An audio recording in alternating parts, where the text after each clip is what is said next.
Hi అండి. Wish happy Sankranti, Kanuma అన్నీను. So ఇవాళ నేను కనుమ కాబట్టి నేను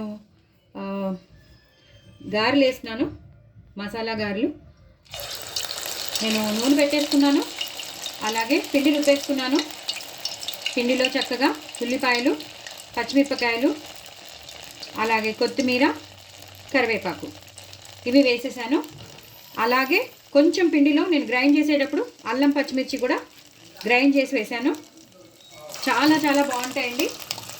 సో కంపల్సరీ కొత్తిమీర, కరివేపాకు, ఉల్లిపాయలు సన్నగా తరిగినవి, పచ్చిమిరపకాయలు మాత్రం కంపల్సరీ వేసుకోండి, అప్పుడే బాగుంటాయి మసాలా గారెలు అనేవి. సో మీ అందరికీ ఒకసారి చూపించడానికని నేను చేసి చూపిస్తున్నాను. మనం అంతా రెడీగా చేసి పెట్టేసుకుంటే ఈజీగా మనం చేసుకోవచ్చండి. సో మీరందరూ ఏం చేస్తున్నారు? మీ స్పెషల్స్ ఏంటి? మీరు కూడా చేసుకోవాలనుకుంటే ఒకసారి ఎప్పుడైనా ఇలాంటివి మీరు ఇది చూసి ట్రై చేయండి. చాలా చాలా బాగుంటాయి, నిజంగా చెప్తాను, చాలా బాగుంటాయండి మసాలా గారెలు. మధ్య మధ్యలో మనకి ఉల్లిపాయలు వస్తూ ఉంటాయి, అలాగే కరివేపాకు, కొత్తిమీర, పచ్చిమిరపకాయలు అన్నీ వస్తూ ఉంటాయి. జీలకర్ర వేసుకునే వాళ్ళు వేసుకుంటున్నారు, నేను వేయలేదండి. నేను జస్ట్ ఇవే వేసాను, బట్ వెరీ టేస్టీ అండి. నేను 5 వేస్తానండి, ఎందుకంటే వాటికి కదలడానికి ప్లేస్ ఉండాలి కదా, అందుకు. దయచేసి నా ఛానల్ సబ్స్క్రైబ్ చేసుకోండి, సపోర్ట్ చేయండి. నేను 1000 సబ్స్క్రైబర్స్కి దగ్గరలో ఉన్నాను కాబట్టి నేను రీచ్ అయ్యేటట్టు చేయండి. కొత్త వాళ్ళు ఎవరైనా ఉంటే వాళ్ళు కూడా ట్రై చేయండి. అలాగే ప్లస్ నా ఛానల్ని సబ్స్క్రైబ్ చేసుకోండి, ఇంకో నలుగురికి షేర్ చేయండి. ఓకేనా అండి? సో చాలా ఈజీగా అయిపోతాయండి. మనం అన్నీ రెడీగా పెట్టేసుకుంటే మాత్రం అన్నీ చక్కగా నేను చెప్పినట్టు అల్లం పచ్చిమిర్చి గ్రైండ్ చేసుకుని పిండిలో కలపండి. తర్వాత మీరు గ్రైండ్ చేసేసుకున్న పిండిలో తగినంత ఉప్పు వేసేసుకుని అప్పుడు సన్నగా తరిగిన ఉల్లిపాయలు, పచ్చిమిరపకాయలు, కొత్తిమీర, కరివేపాకు ఇవన్నీ వేసేసుకోవాలి.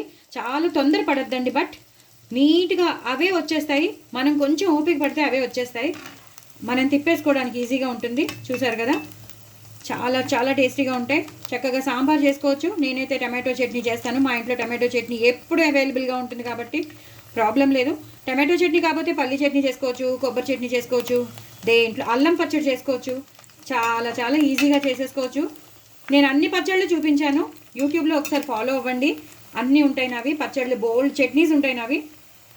ఒక రకంగా చట్నీస్ అనొచ్చు, నా ఛానల్ని చట్నీస్ ఛానల్ అని కూడా అనొచ్చు.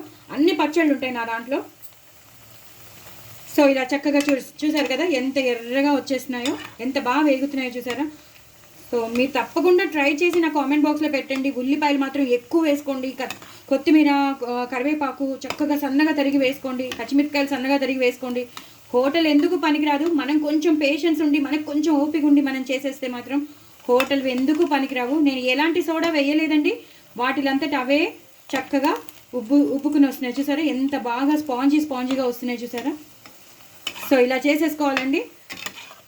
మీ దగ్గర ఉన్న చట్నీస్ ఏముంటే అవి, లేదా సాస్ కూడా చాలా బాగుంటుంది. మనం చేసుకోలేమనుకోండి, సాస్తో కూడా తినేయచ్చు, అంత బాగుంటుంది. అయిపోయినవన్నీ ఈజీగా తీసేసుకోవచ్చు. చూసారు కదా, ఇలా నేను అయిపోయినవన్నీ తీసేస్తున్నాను. డూ ఫాలో అయ్యండి, నా ఛానల్ సబ్స్క్రైబ్ చేసుకోండి, సపోర్ట్ చేయండి, నా ఛానల్ రీచ్ అయ్యేటట్టు చేయండి. మీరందరూ నా ఫ్యామిలీ మెంబర్స్, నా సబ్స్క్రైబర్స్. సో నేను అందుకే అడుగుతున్నాను, wish happy Sankranti, wish happy Kanuma, but very very tasty గారెలు, మసాలా గారెలు. బాయ్ అండి.